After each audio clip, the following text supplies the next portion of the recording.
Hello guys, இன்னைக்கு நம்ம தாய் கிழவி அப்படிங்கிற திரைப்படத்தோட கதையை தான் காட்டுறோம். இந்த படத்துல தாய் கிழவியா நம்ம ராதிகா சரத்குமார் தான் நடிச்சிருக்காங்க. இப்போ இந்த திரைப்படத்தோட கதைக்குள்ள நம்ம போகலாம். முதல் கட்டத்துல நம்ம முனிஷ்காந்தை காட்டுறாரு.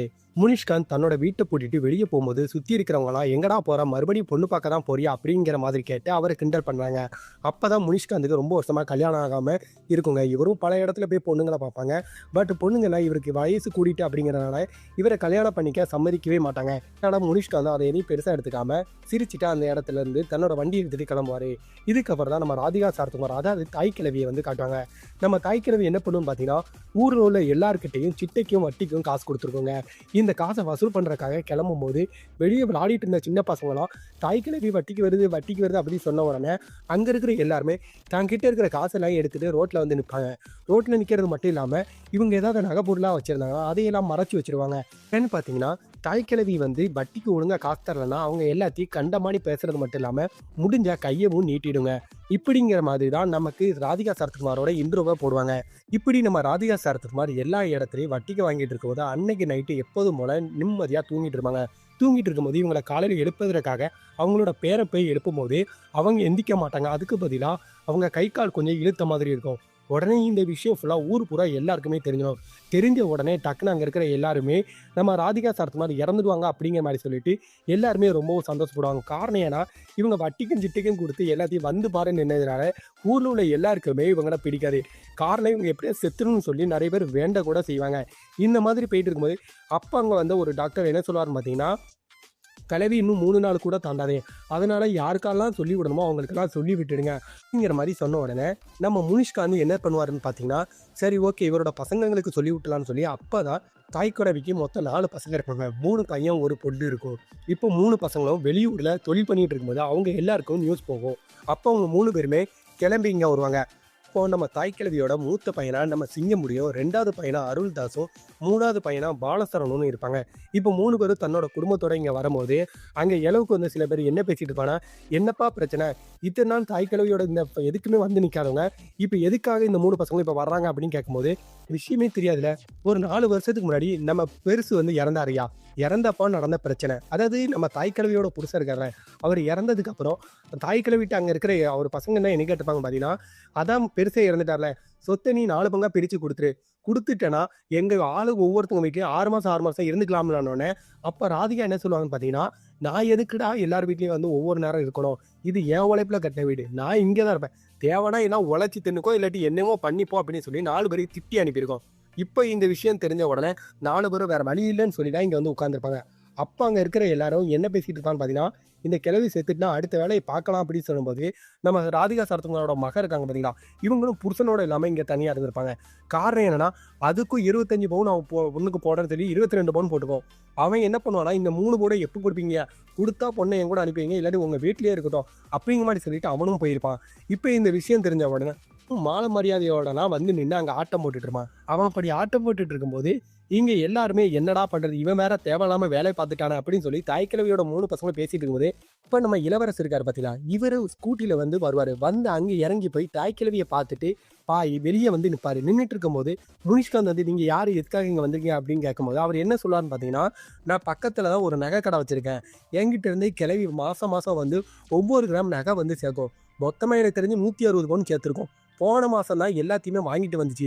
இப்போ இப்படி ஆகிட்டேன், அதான் கடைசியாக ஒரு தடவை இலவா பார்த்துட்டு போயிடலான்னு வந்தேன் அப்படின்னு சொல்லும்போது இந்த விஷயத்த முனிஷ்காந்த் அவரோட 3 பசங்களுக்கு சொல்லும் போது தாய்க்கிழவியோட 3 பசங்க 160 பவுன், ஒரு பவுன் இருக்கிற விலைக்கு இது 160 பவுன் சேர்த்து வச்சிருக்கான், எப்படியாவது அந்த பவுன் எங்கே இருக்குன்னு தேடணும் அப்படின்னு சொல்லிட்டு இவங்க எல்லாருமே வீட்டுக்குள்ளே இருக்கிற எல்லா இடத்துலையும் தேடுவாங்க. பட் எந்த இடத்துலையும் உடனே இவங்க இளவரசை கூட்டி நகையில் என்னெல்லாம் செஞ்சிச்சு அப்படின்னு கேட்கும்போது என்னென்ன நகைலாம் அது செஞ்சிச்சு அப்படிங்கிறத டீட்டெயில்ஸாக அவரும் கொடுத்துருவாங்க. கொடுத்த உடனே இவருக்கு என்ன சொன்னு தெரியாது, எப்படியாவது அந்த நகையை நம்ம கண்டுபிடிக்கணும், அதுக்கு நம்ம தாய்க்கிழவியை காப்பாற்றணும்டா அப்படின்னு சொல்லிட்டு இவங்களும் கை காசை போட்டு செலவு பண்ணி டாக்டரை மறுபடி வர சொல்லி டாக்டர்கிட்ட கேட்கும்போது டாக்டர் என்ன சொல்கிறாருன்னு பார்த்தீங்கன்னா, கஷ்டம் தான், முடிஞ்ச அளவுக்கு முயற்சி பண்ணுங்க, பட் எந்த ஒரு டீட்டெயில்ஸும் நம்ம கேட்ட முடியாது அப்படின்னு சொன்ன உடனே இவங்க 3 பேரும் என்ன பேசுறது, எப்படியாவது கிழவியை காப்பாற்றணும்டான்னு பேசிட்டு இருக்கும்போது கிழவிக்கு இப்போ ரொம்ப சீரியஸ் ஆயிடும். சீரியஸ் ஆனோன்னா அங்கே இருக்கிற அவர் மச்சான் இருக்கானா, அவன் டான்ஸை போட்டுட்டு டே அவ்வளோதான் முடிஞ்சுன்னு நினைக்கும் போது சிங்கமுடி குட்டியானையை தூக்கிட்டு வந்து அந்த குட்டியானை தாய்க்கிழவியை தூக்கி பெரிய ஹாஸ்பிட்டலுக்கு தூக்கிட்டு போயிடுவானு. தூக்கிட்டு போய் அங்கே வச்சு செலவு பண்ணோம்னா இவங்க கையில் காசு இருக்காது. அப்போ இவங்க 3 பேரும் அவங்க ஒய்ஃபு கிட்ட என்ன சொல்லுவாங்கன்னா, இப்படி 160 பவுன் இருக்குது, கிளவியை காப்பாற்றினா தான் அந்த நகை நமக்கு கிடைக்கும் அப்படின்னோடனே, என்ன சொல்கிற உண்மையாக தான், உண்மையாக தான், நீ எப்படியாவது காப்பாற்றணும் அப்படின்னு சொல்லிட்டு அவங்க கையில் இருக்கிற நகையெல்லாம் வச்சு கிளவிக்கு ஹாஸ்பிட்டலில் ஸ்பெஷல் ட்ரீட்மெண்ட் வந்து கொடுப்பாங்க. அப்படி ஸ்பெஷல் ட்ரீட்மெண்ட் கொடுக்கும்போது ஹாஸ்பிட்டலை பொறுத்த வரைக்கும் எப்படியாவது இவங்ககிட்ட இருந்து காசு வாங்கணும் தான் நினைப்பாங்க. அவங்களும் இவங்க கிட்ட இருந்து காசெல்லாம் பிடிங்கிட்டே இருப்பாங்க. பிடுங்கிட்டே இருக்கும்போது ஒரு டைம்ல என்ன சொல்லுவாங்கன்னு பார்த்தீங்கன்னா, தாய் கிழவியை காப்பாற்ற முடியாது அப்படின்னு சொல்லும்போது, அங்கே முனிஷ்காந்தில் இருந்து அவங்க எல்லாருமே சண்டை போட ஆரம்பிப்பாங்க. சண்டை போட ஆரம்பிக்கும் போது அங்கே இருக்கிற சீஃப் டாக்டர் என்ன சொல்லிடுறான்னு பார்த்தீங்கன்னா, இங்கே பாருங்க, நான் உங்கள்கிட்ட உண்மையாகவே சொல்லிடுறேன், உங்கள் அம்மாவை கூட்டு போனால் கூட்டு போயிருங்க, முடிஞ்ச அளவுக்கு தான் இங்கே ட்ரீட்மெண்ட் கொடுக்க முடியும், எங்களால் முடிஞ்சால் காப்பாற்றோம், இல்லாட்டி கிளம்ப வேண்டியதான்.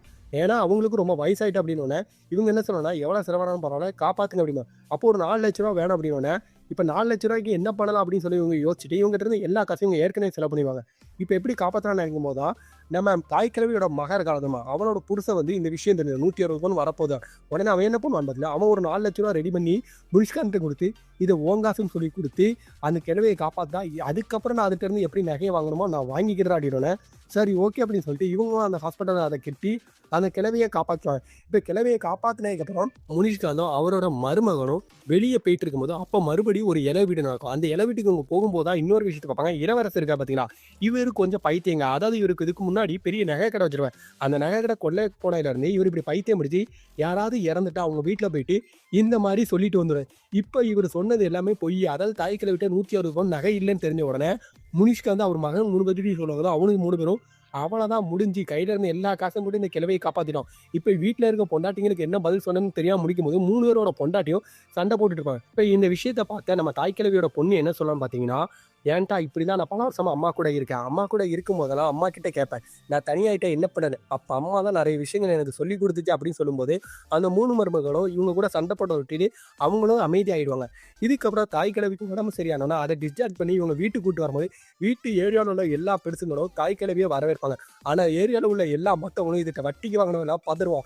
ஐயோ மறுபடியும் இதுகிட்ட நம்ம வட்டி கொடுக்கணுமே, நம்ம என்ன பண்ண போகிறோம்னு தெரியலேன்னு சொல்லிட்டு எல்லாருமே வியந்துட்டு இருக்கும்போது அப்போ தாய் கிழவி வீட்டுக்குள்ளே போயிட்டு அதோட 3 மருமகளையும் மகளையும் மட்டும் மேலே வாங்காடி அப்படிங்கிற மாதிரி கூட்டுரும். கூட்டுன்னு எல்லாரும் போனதுக்கப்புறம் எல்லாருக்கிட்ட என்ன சொல்லணும்னு பார்த்தீங்கன்னா, நான் சாய கிடக்கும் போது என்கிட்ட நகை இருக்குது அப்படின்னு சொல்லி தான் நீங்கள் எல்லாரையும் என்னை பார்த்தீங்கன்னு எனக்கு நல்லாவே தெரியும். உங்களுக்கு நகை தானே வேணும் அப்படின்னு சொல்லி இன்னைக்கு வரைக்கும் அதை சேர்த்து வச்சு ஒட்டுமொத்த நகையும் காட்டுவாங்க. காட்டணும்னா அங்கே இருக்கிற எல்லா அளவுலாம் அலறிவாடு. அதுக்கப்புறம் எல்லா அளவுக்கும் ஒரு பெரிய அட்வைஸாக என்ன கொடுக்குன்னு பார்த்தீங்கன்னா, நகையெல்லாம் நான் உழைச்சி சம்பாதிச்சது, இதை ஒவ்வொன்றையும் நான் சிறுக சிறுக சேமித்து எனக்கு ஏற்றாப்புல எப்படியெல்லாம் வைக்க முடியுமோ அப்படி என்னெல்லாம் வைக்கேன். ஆனால் நீங்கள் எல்லாரும் நான் செத்ததுக்கப்புறம் எடுக்கணும்னு ஆசைப்பட்டீங்க. சொல்கிறது ஒன்று தான், இன்றைக்கி நான் செத்துட்டேன், நாளைக்கு வேற யாராவது செத்துட்டானா இப்படி ஒவ்வொருத்தங்க செத்ததுக்கப்புறம் அவங்க சொத்தை எடுக்கணும் தான் நீங்கள் ஆசைப்படதை விட்டுட்டு உழைச்சி சம்பாதிச்சு அதையெல்லாம் நான் சேர்ப்பேன்னு சொல்லி நிற்கும். ஒரு பொண்ணு நினச்சா மட்டும்தான் இதை எல்லாத்தையும் சம்பாதிக்கவும் முடியும், சேமிக்கவும் முடியும் அப்படிங்கிற ஒரு நல்ல அட்வைஸ் வந்து எல்லாருக்கும் கொடுக்கும். கொடுக்கறது மட்டும் இல்லாமல் இந்த நகையெல்லாம் உங்களுக்கானதான், நீங்கள் எல்லாம் எடுத்துக்கோங்க அப்படிங்கிறத நகையும் பிரித்து கொடுத்து அதோட மகள்கிட்ட என்ன கேட்கணும்னு பார்த்தீங்கன்னா, இன்னும் நீங்கள் உன் புருஷனோட வாட போறியா இல்லை இப்படியே இருக்க போறியா, அவனுக்கு சரிப்படாதுன்னு பஞ்சாயத்துக்கு போய் உட்காருங்க. அப்போ பஞ்சாயத்து வந்து இதோட மகனையும் மருமகனையும் பிரித்து விட்றாங்க. அப்போ மருமகன் எவ்வளோ கெஞ்சுவான், இதுக்கு மேலே இவங்க கூட வாழ்ந்தா இவன் வாழ்க்கை நல்லாவே இருக்காதுன்னு சொல்லி பிரித்து விட்டு மறுபடியும் மகளுக்கு என்ன சொல்லணும்னு பார்த்தீங்கன்னா, நீ என்ன இனிமேல் தனியாக இருக்க போகிற, உனக்கு சின்ன வயசு தானே வேற கல்யாணம் பண்ணிக்கோ அப்படின்னு சொல்லிட்டு நம்ம முனிஷ்காந்த் இருக்காரோட தன்னோட மகளுக்கு வந்து கல்யாணம் பண்ணி வச்சு அவரோட பேரனையும் இவன் கையிலேயே கொடுத்து இவனையும் நீ தான் இனிமேல் பார்த்துக்கணும் அப்படிங்கிற மாதிரி சொல்லி முனிஷ்காந்துக்கு ஒரு குடும்பத்தை ஏற்படுத்தி விடுறதோட இந்த திரைப்படத்தோட கதையை முடிப்பாங்க. இந்த திரைப்படத்தோட கதை கான்செப்ட் எல்லாமே என்னன்னு பார்த்தீங்கன்னா, பொண்ணுங்க பொறுப்பாக இருந்தால் ஒவ்வொரு வீட்டிலையுமே கண்டிப்பாக வளர்ச்சி அடையும் அப்படிங்கிறதா இந்த திரைப்படத்தோட கதை. சரி ஃப்ரெண்ட், நான் சின்ன வயசு பிடிச்சா நீங்கள் நம்ம சேனலை லைக் பண்ணுங்கள்.